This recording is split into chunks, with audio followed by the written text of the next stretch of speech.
नमस्कार दोस्तों, टॉफिलिक्स में आपका स्वागत है। मैं हूं मयंक शर्मा और आज हम जानने वाले हैं वर्णों को बहुत बेसिक से लेकर बहुत डिटेल में हम आज समझने वाले हैं। क्यों? क्योंकि वर्णों का जो है वो बहुत सारा जो कह सकते हैं वेटेज जो है वो बहुत सारे एग्जाम में आता है। ठीक है, यदि हम बात करें मध्य पुलिस सब इंस्पेक्टर की बात करें, पटवारी की बात करें, जेल प्रहरी की बात करें, तो काफ़ी जगहों पर जो है वो वर्णमाला पूछा जाता है। इसको पढ़ने का दूसरा कारण ये भी है क्योंकि ये बहुत ज़्यादा बेसिक है। ठीक है, बहुत ज़्यादा ये बेसिक है और जब हम इसे बहुत अच्छी तरीके से समझ लेंगे तो आगे आने वाले जो हमारे टॉपिक रहेंगे वो इससे जुड़े हुए हैं। ठीक है, इससे संबंधित हैं, तो आपको वो चीज़ें बहुत इजीली समझ में आएगी। देखिएगा, एक हिंदी को लेकर हमारे दिमाग में ये रहता है कि यार इसका कॉन्सेप्ट बहुत ज़्यादा टफ होते हैं, हम किस तरीके से इसको रटेंगे। तो इसे रटने की ज़रूरत नहीं है।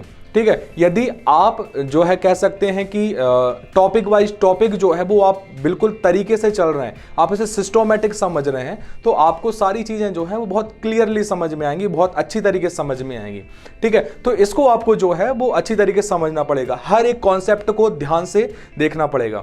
अभी तक आपने जो हिंदी पढ़ी होगी वो केवल ऐसे पढ़ी होगी कि हमें रटना है, रट्टा मारना है, रट्टा मारना है। लेकिन आज से जो हम हिंदी पढ़ने वाले हैं वो हम ऐसे पढ़ेंगे कि हम कॉन्सेप्चुअल पढ़ेंगे, हम कॉन्सेप्ट के अनुसार पढ़ेंगे कि यार आखिर इस चीज का कॉन्सेप्ट कैसे है और ये किस तरीके से काम करती है। ठीक है, हिंदी भाषा का व्याकरण जो है वो लगभग कॉन्सेप्ट पर चलता है। ठीक है, किस तरीके से यहाँ पर इन वर्णों का प्रयोग ऐसे क्यों होता है, इनका जो उच्चारण है वो ऐसा क्यों निकलता है, संधि में जो है वो हम जोड़ते हैं तो किस तरीके से काम करती हैं, समास में क्या काम होता है, इनका रूप क्यों बनाया जाता है। ये तो बहुत सारे प्रश्न जो होते हैं जो हमारे दिमाग में घूमते रहते हैं कि हिंदी को समझने में जो है वो दिक्कत भी खड़ी करते हैं। तो आज जो है वो हम शुरुआत करेंगे वर्ण से। वर्ण जो है बहुत ज़्यादा बेसिक है और इससे जो है हम शुरुआत करने वाले हैं। इसके बाद हम टॉपिक दर टॉपिक जो है वो सारी चीज़ों को कॉन्सेप्ट के अनुसार समझते हुए चलेंगे। देखिएगा, सबसे पहले आज हम बात करने वाले हैं वर्णों की। और वर्ण जो है इसको समझने से पहले हम समझते कि हिंदी क्या है।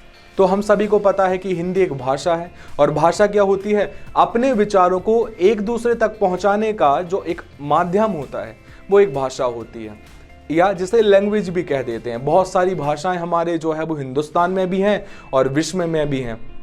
तो 2496 एक आंकड़ा जो है वो हमें भाषाओं का मिलता है। एक प्रश्न पूछा भी गया था कि विश्व में कुल कितनी भाषाएं हैं, तो 2496 जो है वो 2 साल पहले तक ये आंकड़ा था। अब ये आंकड़ा शायद थोड़ा बहुत बदल चुका होगा, बट ये आंकड़ा जो है वो हमें ध्यान रखना है। 3000 के लगभग 3000 के आसपास की जो है वो भाषाएं हमारे पास हैं। टोटल कुल आंकड़ा तो हम कह नहीं सकते, लेकिन हमारे पास लगभग अप्रॉक्सीमेट जो है वो 3000 भाषाएं हमें देखने को मिलती है। चलिए आगे बढ़ते हैं। बात कर रहे हैं हम कि भाषा जो है वो अपने विचारों को आदान प्रदान करने का एक माध्यम है, एक जरिया है। ठीक है, जिसके जरिए हम अपनी बातों को एक दूसरे तक पहुंचाते हैं। मैं अपनी बात आप तक कैसे पहुंचा पा रहा हूं? क्या संकेतों के द्वारा पहुंचा पा रहा हूं? नहीं, संकेत के द्वारा भी हम अपनी बातों को पहुंचा सकते हैं, लेकिन मैं अपनी बात को प्रॉपर तरीके से, ठीक है, विशिष्ट तरीके से आप तक जो पहुंचा पा रहा हूं वो केवल भाषा के जरिए या भाषा के माध्यम से ही पहुंचा पा रहा हूं। तो अपने विचारों को आदान प्रदान करने का माध्यम भाषा कहलाता है। ठीक है, आगे बढ़ते हैं। देखिएगा, भाषा को जब हम बोलते हैं तो हम किसके माध्यम से बोलते हैं? तो हम वहां पर वाक्य के माध्यम से बोलते हैं। ठीक है, जैसे मैंने कहा कि कल मेरा दोस्त राम आएगा, हम दोनों साथ में घूमने के लिए जाएंगे, उसके बाद हम ये खाना खाएंगे, उसके बाद हम जो है वो ऑटो पकड़ेंगे, फिर ऑटो में हम बैठेंगे और वापस हम अपने घर आ जाएंगे। ये पूरा का पूरा जो मैंने आपको सुनाया ये एक किसी भाषा के जरिए सुना रहा हूँ, लेकिन उसमें जो छोटे छोटे जो कट लगे हुए हैं वो कहाँ पर लगे हुए हैं? वाक्य के बीच में लगे हुए हैं। मतलब मैं पूरी बात आपसे वाक्यों के माध्यम से ही कर पा रहा हूँ। तो हम ये भी कह सकते हैं कि यहाँ पर जो भाषा का जो सबसे महत्वपूर्ण इकाई होगी वो होगी आपकी वाक्य। ये सबसे सार्थक और महत्वपूर्ण इकाई होती है जिसके जरिए हम आपस में बातचीत करते हैं। ठीक है, आगे बढ़ेंगे। तो वाक्य जो है वो किससे मिलकर बनता है? वो शब्द से मिलकर बनता है। और शब्द किससे मिलकर बनता है? वो वर्ण से मिलकर बनता है। देखिएगा, मैं सारे प्रश्नों का यहाँ पर समाधान करने वाला हूँ कि वर्ण और ध्वनि में क्या अंतर है या शब्द और पद में क्या अंतर है। उन सारी चीज़ों को हम बहुत ज़्यादा डिटेल में देखेंगे, बस पहले हम इनके बारे में थोड़ा सा समझ लें। ठीक है, तो यहाँ पर भाषा की सबसे महत्वपूर्ण इकाई जो है वो वाक्य होती है। ठीक है, अब देखो सबसे पहले भाषा को क्लियर करेंगे। देखो भाषा जो है वो संस्कृत शब्द से है, ठीक है, संस्कृत शब्द से बना हुआ है। हम कहते हैं कि हिंदी की जो जननी है, जो आदि जननी है, वो संस्कृत है, और हिंदी में लगभग बहुत सारे शब्द हैं जो संस्कृत भाषा से आए हुए हैं, ठीक है। तो हिंदी में जो शब्द हैं उनका कोई ना कोई संस्कृत में मूल शब्द होगा, क्लियर है, उनका कोई ना कोई मूल शब्द होगा। तो यहां पर जो भाषा का जो मूल शब्द है वो है भाष, और भाष का मतलब होता है बोलना, ठीक है। तो जो भाषा यूज कर रहे हैं एक लैंग्वेज के रूप में, उसका जो शाब्दिक अर्थ होता है, जो मूल अर्थ होता है, वो होता है बोलना, ठीक है। और अपने विचारों को आदान प्रदान करने का माध्यम भाषा कहलाती है। हम अपने विचारों को जब आदान प्रदान करते हैं, जिसके बारे में हम पहले बात कर चुके हैं, उसे हम भाषा कहते हैं। अब एक चीज समझना कि यहाँ पर भाषा जो है सांकेतिक भी हो सकती है, और भाषा जो है वो वाचिक भी हो सकती है।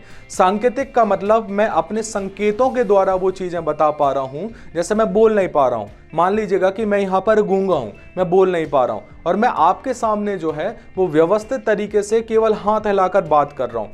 यदि आप इस भाषा को जानते होंगे, ठीक है, आपने उसको बारे में जाना होगा, पढ़ा होगा, प्रैक्टिस की होगी, तो आप समझ जाएंगे, ठीक है। लेकिन कभी कभी क्या होता है, उसका कोई प्रॉपर अर्थ नहीं निकल पाता, ठीक है, एक विशिष्ट अर्थ नहीं निकल पाता संकेतों के द्वारा। इसलिए हमें भाषा की जरूरत पड़ती है, और हम अलग अलग भाषाओं का प्रयोग करते हैं, ठीक है।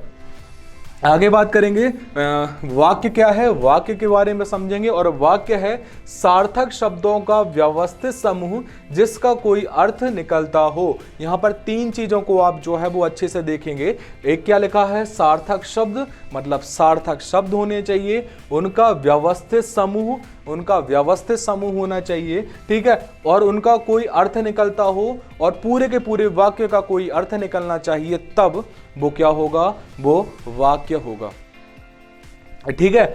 भाषा की सबसे सार्थक और सबसे महत्वपूर्ण यूनिट, सबसे महत्वपूर्ण इकाई जो है वो आपकी वाक्य होती है। यहां पर इस चीज को अच्छे से समझिएगा।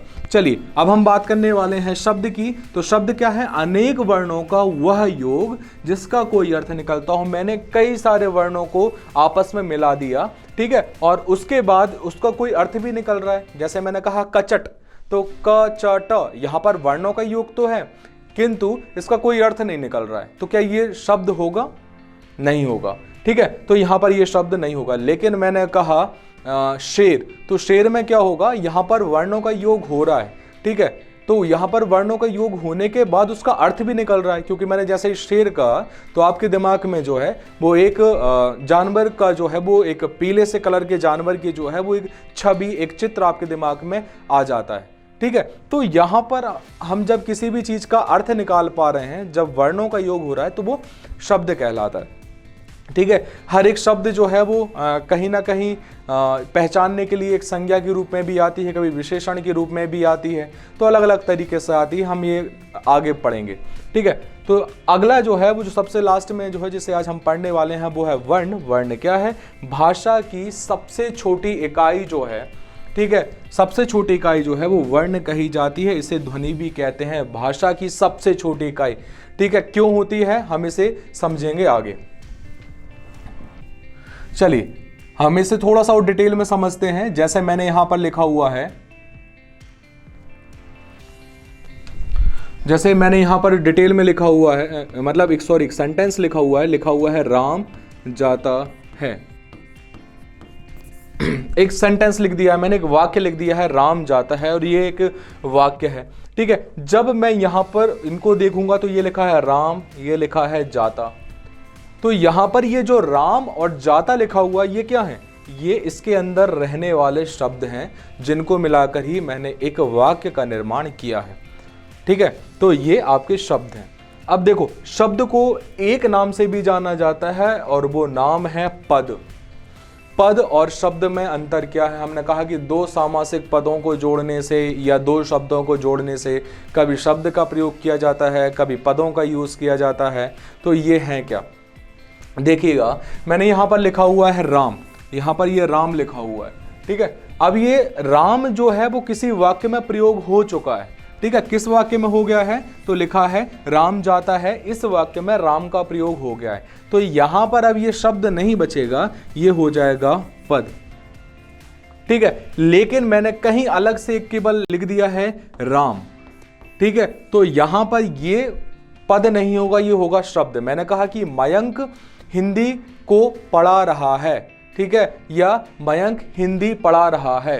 तो मैंने कहा इस वाक्य में मयंक हिंदी पढ़ा रहा है, मैं हिंदी क्या है, तो आप कहेंगे कि सर ये पद होगा, या मयंक कहूं तो क्या होगा, ये पद होगा। ठीक है, लेकिन मैं अलग ही बोल दूं, मैंने कहा मयंक ये क्या है, तो आप कहोगे शब्द। मैंने कहा हिंदी ये क्या है, तो आप कहोगे शब्द। तो जो स्वतंत्र होगा वो शब्द के रूप में देखा जाता है, जो किसी वाक्य में प्रयोग में लाते हैं वो आपका पद कहलाता है। क्लियर? अब आगे बढ़ने वाले हैं हम ध्वनि के बारे में। तो देखिएगा, जैसे हम राम की बात करते हैं, राम की बात करें, राम शब्द को यदि मैं अलग अलग करूंगा, पृथक पृथक करूंगा, तो आप लिखेंगे रा प्लस अ और म प्लस अ। यहां पर लिखा हुआ है रा प्लस अ म प्लस अ, तो यहां पर लिखा हुआ है रा अ म अ। ये सारे के सारे क्या हैं, ये सारे के सारे वर्ण हैं। तो आप मुझे एक बात बताइएगा कि यहां पर क्या इनसे और छोटा मैं रूप कर सकता हूं, तो आप कहेंगे कि नहीं, इससे छोटा अब हो ही नहीं सकता, इससे ज्यादा आप तोड़ ही नहीं सकते। उस स्थिति में क्या होगा कि ये सब के सब जो है वर्ण कहलाएंगे, और भाषा की सबसे छोटी यूनिट हम जो है वो हम कहेंगे वर्ण को। इतना क्लियर है? तो इससे छोटा कोई भी रूप नहीं होता।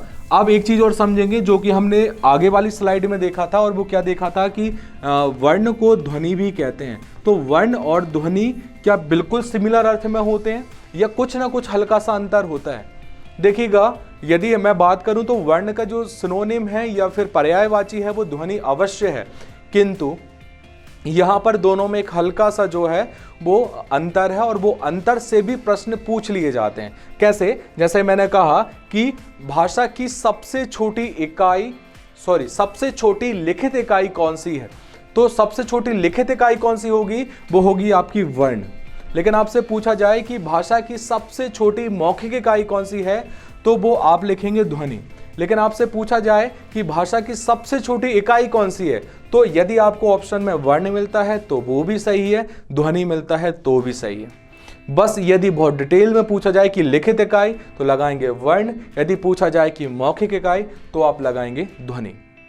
आशा करता हूं कि इतना जो है वो आपको कॉन्सेप्ट समझ में आएगा, कि कॉन्सेप्ट समझ में आया होगा कि किस तरीके से जो है वो हम यहाँ पर क्या लगाने वाले हैं, और क्या वर्ण या ध्वनि या फिर शब्द या वाक्य या पद ये है क्या, तो ये क्लियर हुआ होगा। ठीक है, एक शब्द की और हम यहाँ पर बात करेंगे, वो भी हमें काफी परेशान करता है, और वो शब्द है अक्षर। आप कहेंगे कि सर हमने हिंदी में जो है वो एक शब्द सुना है और वो भी वर्णमाला के अंतर्गत आता है, वो होता है अक्षर। क्या वर्ण और अक्षर एक ही चीज है? क्या इनमें अंतर है? और यदि अंतर है तो क्या अंतर है, वो हम समझते हुए चलेंगे। देखिएगा कि यहाँ पर जब हम वर्ण की बात करते हैं तो वर्ण जो है वो सबसे छोटी इकाई होती है। कभी कभी हम वर्ण को अक्षर भी कह देते हैं और अक्षर को वर्ण भी कह देते हैं, बट ये कई हद तक गलत है। ठीक है, कि ये कई हद तक जो है वो गलत होता है। अक्षर को है क्या, तो अक्षर के यदि हम अक्षर को डिफाइन करते हैं, उसकी डेफिनेशन को देखते हैं, तो वो वहां पर क्या होता है कि जब किसी भी ध्वनि को स्वतंत्र रूप से आप बोल सकते हो। ठीक है, जब किसी भी ध्वनि को आप स्वतंत्र रूप से बोल सकते हो तो हम उसे अक्षर बोलते हैं। ठीक है, अभी स्वतंत्र रूप से बोलने का अर्थ क्या है कि देखिएगा होता क्या है कि जैसे मैंने लिखा हुआ है र, ठीक है, और ये लिखा हुआ है अ, तो ये एक वर्ण है और ये भी एक वर्ण है, दोनों ही वर्ण है। ठीक है, तो यहां पर जब आप रा और आ को मिलाएंगे तो उसकी जो एक ध्वनि होगी, जो इसकी मिली जुली हुई ध्वनि होगी, वो होगी रा। ठीक है, तो ये तो क्या है, आपके वर्ण है, लेकिन जो मिला जुला हुआ रूप है वो आपका किस में आएगा, वो आपका होगा अक्षर। तो अक्षर और वर्ण में यही अंतर है। ठीक है, कि आपने जब वर्णों को भी आप जब आपस में मिला देते हैं, और वर्ण में भी कौन सा, व्यंजन और स्वर, जब व्यंजन और स्वर को आप मिला देते हैं और जो हमारे पास बनकर एक वर्ण जैसा दिखाई देने वाला रूप है वो आपका अक्षर कहलाता है। तो इन दोनों के बीच में कभी भी कंफ्यूज मत होइएगा, ये दोनों अलग अलग हैं। ठीक है, चलिए आगे बढ़ते हैं। आगे और जानेंगे हम वाक्य के बारे में, क्योंकि आज हम जो शुरुआत करने वाले हैं वो वाक्य से ही शुरुआत करेंगे, वर्ण से ही शुरुआत करेंगे और उसको बहुत डिटेल में हम समझने वाले हैं। देखिएगा, बात यदि की जाए कि वर्णमाला जो है वो है क्या, तो वर्णों के व्यवस्थित समूह को हम वर्णमाला कहते हैं। ठीक है, इसका जो व्यवस्थित समूह है, जो एक सिस्टोमेटिक फॉर्मेट है, वो आपका वर्णमाला कहलाएगा। ठीक है, वर्णों को यदि हम बात करें तो हम किसी भी दौरान किसी भी तरीके से रख सकते हैं। क्या जरूरी है उसका फॉर्मेट होना? तो उसका फॉर्मेट होना आवश्यक है, क्योंकि वर्णों को हम कई प्रकार से अलग अलग बांटते हैं और वो बांटने के दौरान हम जो है वो इनको एक ही फॉर्मेट में रखते हैं। ठीक है, तो कभी भी ऐसा नहीं हो सकता कि वर्णों के समूह को वर्णमाला कहते हैं। वर्णों का समूह तो हम कैसे भी रख देंगे। का के बाद हम टा रख सकते हैं, टा के बाद हम पा रख सकते हैं, पा के बाद हम भा रख सकते हैं, भा के बाद हम गा रख सकते हैं। तो इस तरीके से भी हो सकता है, लेकिन हमने हमेशा और जितने भी लोगों ने हमने पढ़ा हुआ है वो हमने किस तरीके से पढ़ा है कि का ख ग घ चा छ झ झा या टा टा डा डा ना ता था दा धा ना बा बा बा मा मा। तो हमने उसको क्या पढ़ा हुआ है, हमने बहुत सिस्टोमेटिक रूप से पढ़ा हुआ है। तो इस स्थिति में क्या होता है कि हम उसके व्यवस्थित समूह को जो है वो हम वर्णमाला कह देते हैं। ठीक है, वर्णों के हमारे पास कुल संख्या कितनी होती है, तो वो होती है 52, मतलब 52। यहाँ पर बहुत ज़्यादा कन्फ्यूज़न होता है कि सर यहाँ पर कुछ बुक्स में या कुछ जगह पर कुछ सोर्स में जो है वो 50 होते हैं, कहीं पर 51 होते हैं, कहीं पर 53 होते हैं। हमें लगाना कितना है, तो हमें जो है वो एक नंबर बस याद रखना है, वो है 52, क्योंकि हिंदी में जो वर्णों की संख्या होती है वो 52 ही होती है। ठीक है, आपको बस 52 याद रखने हैं। हमारे पास दो प्रकार होते हैं वर्ण के, वो होता है पहला स्वर और दूसरा होता है व्यंजन। यदि मैं स्वर की बात करूं तो हमारे पास संख्या होगी 11, और मैं व्यंजन की बात करूं हमारे पास संख्या होगी 33 या 33। यदि 11 और 33 को मैं मिलाता हूं तो हमारे पास जो टोटल संख्या होती है वो होती है 44, मतलब 44।